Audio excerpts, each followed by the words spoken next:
नमस्कार, आप देख रहे हैं इंडिया स्पीक डेली और मैं हूं आपके साथ मिंटू झा। भारत में पेट्रोल के विकल्प के तौर पर इथेनॉल को बढ़ावा दिया जा रहा है, लेकिन इसके पीछे छिपे जल संकट की हकीकत डराने वाली है। ऊर्जा सुरक्षा के नाम पर जिस तरह लाखों टन चावल और करोड़ों लीटर पानी को महज कुछ लीटर ईंधन के लिए बनाने के लिए इस्तेमाल किया जा रहा है, वह एक बड़ा नीतिगत धोखा है। यह सबसे बड़ी विडंबना है कि पानी बचाने के लिए जिस धान की खेती को कटघरे में खड़ा करके पंजाब, हरियाणा जैसे सूबों के किसानों को विलन की तरह पेश किया गया, अब उसी के अनाज को ग्रीन फ्यूल के नाम पर बर्बाद किया जा रहा है। एक तरफ नीति आयोग 2030 तक देश के कई बड़े शहरों में जल संकट की चेतावनी दे रहा है, तो दूसरी तरफ सरकार 1 लीटर चावल आधारित इथेनॉल बनाने के लिए लगभग 10,790 लीटर पानी को भारी कीमत चुकाकर 95 लाख टन अनाज खपाने की तैयारी में है। यह नीतिगत विडंबना ही है कि जिन किसानों को धान की खेती में अत्यधिक पानी की खपत के लिए जिम्मेदार ठहराया जा रहा था, अब उन्हीं के चावल को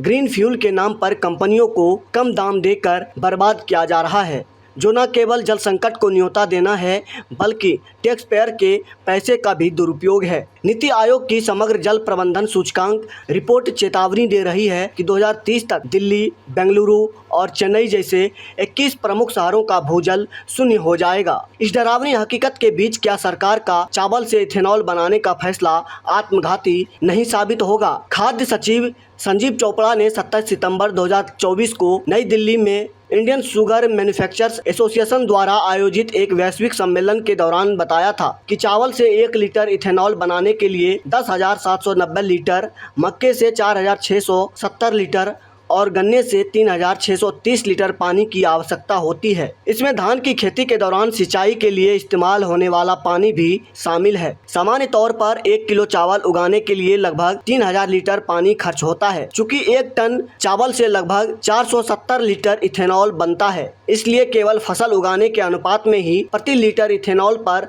1000 लीटर पानी का भार आता है। यदि ऊर्जा सुरक्षा अनिवार्य है तो सरकार को गन्ना और मक्का आधारित इथेनॉल को बढ़ावा देना चाहिए, न कि चावल को। लेकिन हकीकत में एक गहरा नीतिगत विरोधाभास दिखाई देता है। जहां एक तरफ जल संकट की चेतावनी है, वहीं दूसरी ओर सरकार ने इथेनॉल आपूर्ति 2024-25 के लिए चावल का आवंटन बढ़ाकर 52 लाख टन कर दिया है और इसे ESY 2025-26 में 90 लाख टन तक ले जाने की तैयारी है। इस लक्ष्य को हासिल करने के लिए अब एक नया नीतिगत पैंतरा चला गया है। सार्वजनिक वितरण प्रणाली के तहत गरीबों को दिए जाने वाले अनाज में टूटे चावल की हिस्सेदारी को 25 से घटाकर 10% करने की योजना है। इस कटौती का सीधा मकसद सालाना लगभग 90 लाख टन टूटा चावल बचाकर उसे इथेनॉल उद्योग की भट्टी में झोंकना है। डरावनी बात यह है कि ग्रीन फ्यूल के इस जुनून में हम उस अरबों खरबों लीटर भूजल को जला रहे हैं जिसे रिचार्ज होने में प्रकृति को लंबा समय लगता है। यह ऊर्जा सुरक्षा नहीं बल्कि आने वाली पीढ़ियों के जल अधिकार पर डकैती है। यह आर्थिक नीतिगत खेल जल संकट से भी आगे जाकर टैक्स पेयर की जेब पर सीधी डकैती जैसा है। सरकार डिस्टिलरीज को महज 2,320 रुपये प्रति क्विंटल पर चावल दे रही है, जबकि इसकी वास्तविक आर्थिक लागत 4,173 रुपये आती है। यानी कंपनियों को सीधे जनता के पैसे से भारी सब्सिडी दी जा रही है।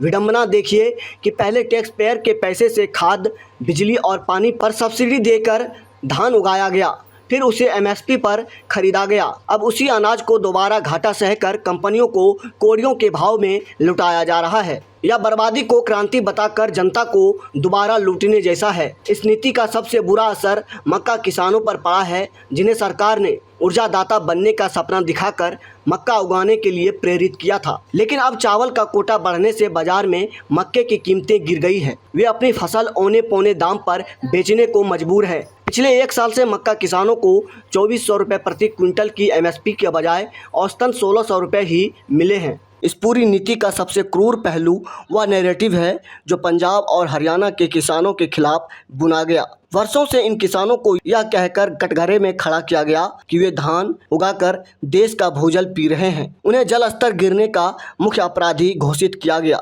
किसानों को पानी की अधिक खपत के लिए अपमानित किया गया, तो दूसरी ओर सरकार उसी पानी को और चावल को इथेनॉल की भट्टियों में स्वाहा करने का मेगा प्लान बना रही है। अब इन इथेनॉल बनाने वाली कंपनियों को जल संकट का विलन क्यों नहीं घोषित किया जा रहा है? उल्टे इथेनॉल बनाने वाले को हीरो की तरह पेश किया जा रहा है। सवाल यह है कि अगर किसान के खेत में धान उगाना जल अपराध है तो सरकार द्वारा उसी धान को 10,790 लीटर पानी की बर्बादी वाले ईंधन में बदलना कौन सा राष्ट्रीय उपलब्धि प्राप्त कर रहा है? चिंता की बात यह है कि देश की कुल 1,822 करोड़ लीटर की इथेनॉल क्षमता में सबसे अधिक उन्हीं राज्यों में है जो बूंद बूंद पानी को तरस रहे हैं। महाराष्ट्र में 396 करोड़ लीटर की क्षमता वाले प्लांट है, जबकि यहाँ विदर्भ और मराठवाड़ा में किसान पानी के लिए जंग लड़ते हैं, लेकिन इथेनॉल प्लांट निर्बाध चल रहे हैं। इसी तरह उत्तर प्रदेश और कर्नाटक में गन्ने और अनाज आधारित इथेनॉल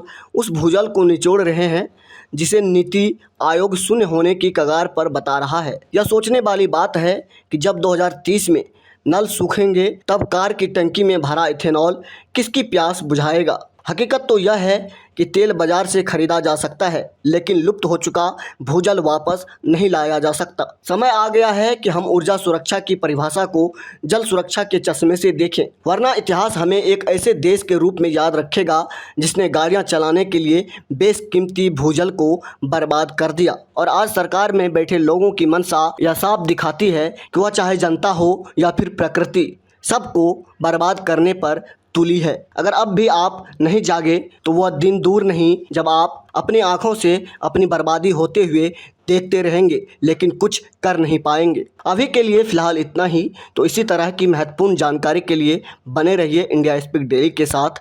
धन्यवाद।